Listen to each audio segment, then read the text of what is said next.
Hello friend, आज हम पर्यावरण से रिलेटेड टॉपिक 16 पढ़ेंगे जो UP TET, C TET, super TET and others competition के लिए भी कंपलसरी है। जैसे आपका क्वेश्चन फर्स्ट है, इनमें से सबसे छोटा ग्रह कौन सा है?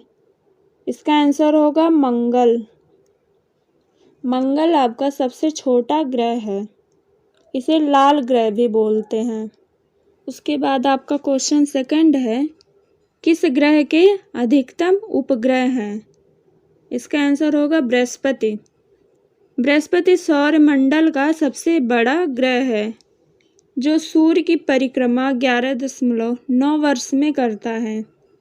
सौरमंडल में इसके सबसे अधिक 67 उपग्रह हैं, जिनमें सबसे बड़ा उपग्रह गैनीमीड है। इसके वायुमंडल में हाइड्रोजन, हीलियम, मीथेन और अमोनिया जैसी गैसें पाई जाती हैं। निम्नलिखित में से कौन सा एक आंतरिक ग्रह नहीं है? इसका आंसर होगा शनि। शनि आंतरिक ग्रह नहीं है। आंतरिक ग्रह वे ग्रह हैं जिनकी संरचना चट्टानी या स्थलीय है। इनकी कुल संख्या 4 है। इनमें कोई रिंग प्रणाली नहीं होती है। ये मोटे तौर पर अपरिवर्तनीय खनिजों से बने हैं। उसके बाद आपका क्वेश्चन 4 है, आकार के संदर्भ में शनि का हमारे सौरमंडल में डैश स्थान है? इसका आंसर होगा दूसरा। आकार के संबंध में शनि हमारे सौरमंडल का दूसरा सबसे बड़ा ग्रह है। सौरमंडल के सबसे बड़े ग्रह में बृहस्पति का स्थान सबसे पहले आता है। शनि सूर्य से दूरी के क्रम में छठा ग्रह है तथा औसत व्यास में पृथ्वी के 9 गुना से थोड़ा ज़्यादा बड़ा है। टाइटन शनि का सबसे बड़ा और सौरमंडल का दूसरा सबसे बड़ा उपग्रह है। उसके बाद क्वेश्चन 5 है, इनमें से सबसे ठंडा ग्रह कौन सा है? इसका आंसर होगा वरुण। वरुण या नेपच्यून हमारे सौरमंडल में सूर्य से 8वां ग्रह है। व्यास के आधार पर सौरमंडल में चौथा एवं द्रव्यमान के आधार पर तीसरा सबसे बड़ा ग्रह है। इसकी खोज 1846 ईस्वी में जहान गाले ने की। हरे रंग का यह ग्रह पृथ्वी के द्रव्यमान का 17 गुना तथा सूर्य से पृथ्वी की दूरी का लगभग 30 गुना दूरी पर है। सूर्य से अधिक दूरी पर होने के कारण यह सबसे ठंडा ग्रह है। उसके बाद आपका क्वेश्चन 6 है, यूरेनस सूर्य से डैश ग्रह है? इसका आंसर होगा 7वां। अरुण या अरुण को ही यूरेनस बोलते हैं। अरुण हमारे सौरमंडल में सूर्य से दूरी के क्रम में 7वां ग्रह है।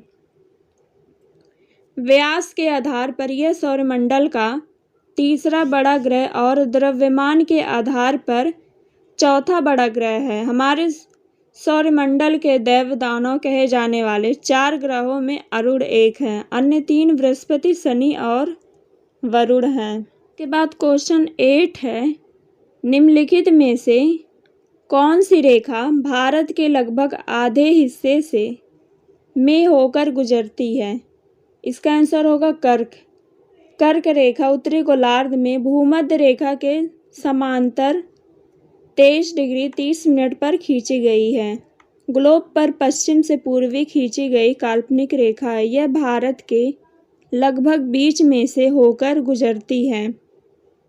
भारत में कर्क रेखा 8 राज्यों में गुजरात, राजस्थान, मध्य प्रदेश, छत्तीसगढ़, झारखंड, पश्चिम बंगाल, त्रिपुरा तथा मिजोरम से होकर गुजर। उसके बाद क्वेश्चन 9 है, भारत में सबसे छोटा दिन कब होता है? इसका आंसर होगा 22 दिसंबर। 22 दिसंबर को सूर्य मकर रेखा पर लंबवत चमकता है। इस स्थिति की शीत अयनांत कहते हैं। इस समय दक्षिणी गोलार्ध में दिन की अवधि लंबी व रात की अवधि छोटी होती है। उसके बाद क्वेश्चन 10 है, उत्तरी गोलार्ध में सबसे छोटा दिन होता है? इसका आंसर होगा 22 दिसंबर। उत्तरी गोलार्ध में 22 दिसंबर साल का सबसे छोटा दिन होता है। इस दिन सूर्य अपने अधिकतम दक्षिणी बिंदु अर्थात मकर वृत्त पर पहुंचता है। उत्तरी गोलार्ध के देशों में दिन 10.5 घंटे और रात 13.5 घंटे का हो जाता है। उसके बाद क्वेश्चन 11 है, उत्तरी गोलार्ध में वर्ष का सबसे लंबा दिन डैश है। इसका आंसर होगा 21 जून। पृथ्वी के अक्ष के तेज सही 1/2 डिग्री झुके होने के कारण सूर्य 21 जून को कर्क रेखा एवं 22 दिसंबर को मकर रेखा पर लंबवत चमकता है। अतः सूर्य की किरणें अधिक समय तक पृथ्वी पर अपनी किरणों का प्रसार करते हैं, जिसके कारण 21 जून को उत्तरी गोलार्ध एवं 22 दिसंबर को दक्षिणी गोलार्ध पर सबसे बड़ा दिन होता है। उसके बाद क्वेश्चन 12 है, हिंद महासागर की सबसे गहरी खाई कौन सी है? इसका आंसर होगा जावा खाई। सुंडा या जावा गर्त हिंद महासागर की सबसे गहरी खाई है। खाई महासागरीय नितल के काफ़ी नीचे मिलती है। इनकी स्थिति सर्वत्र एक जैसी ना होकर अलग अलग मिलती है।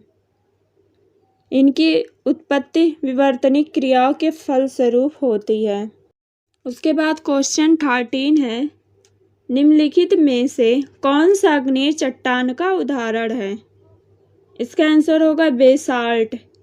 आग्नेय चट्टानों का निर्माण ज्वालामुखी से निकलने वाले लावा के जमा होने से होता है। इन चट्टानों में खनिज पदार्थों की अधिकता होती है। इस चट्टान के उदाहरण हैं ग्रेनाइट, बेसाल्ट, पेग्मेटाइट आदि। 15 है, पृथ्वी तल के नीचे के पिघले हुए पत्थर को क्या कहा जाता है? इसका आंसर होगा मैग्मा। मैग्मा चट्टानों का पिघला रूप है, जिसकी रचना ठोस, आधी पिघली अथवा पूरी तरह पिघली चट्टानों के द्वारा होती है।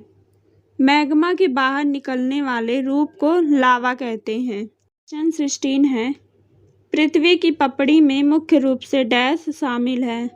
इसका आंसर होगा सिलिका। पृथ्वी के पपड़ी में मुख्य रूप से सिलिका शामिल है। सिलिका खनिज सिलिकॉन और ऑक्सीजन के संयोग से बना है। सिलिका मुख्यतः क्रिस्टली जैसे क्वार्ट्ज, गुप्त क्रिस्टली जैसे चाल्सिडानी और फ्लिंट तथा अक्रिस्टली जैसे ओपल के रूप में पाया जाता है। अगर आपको वीडियो पसंद आया हो तो लाइक, शेयर और सब्सक्राइब करना ना भूलें। Thank you.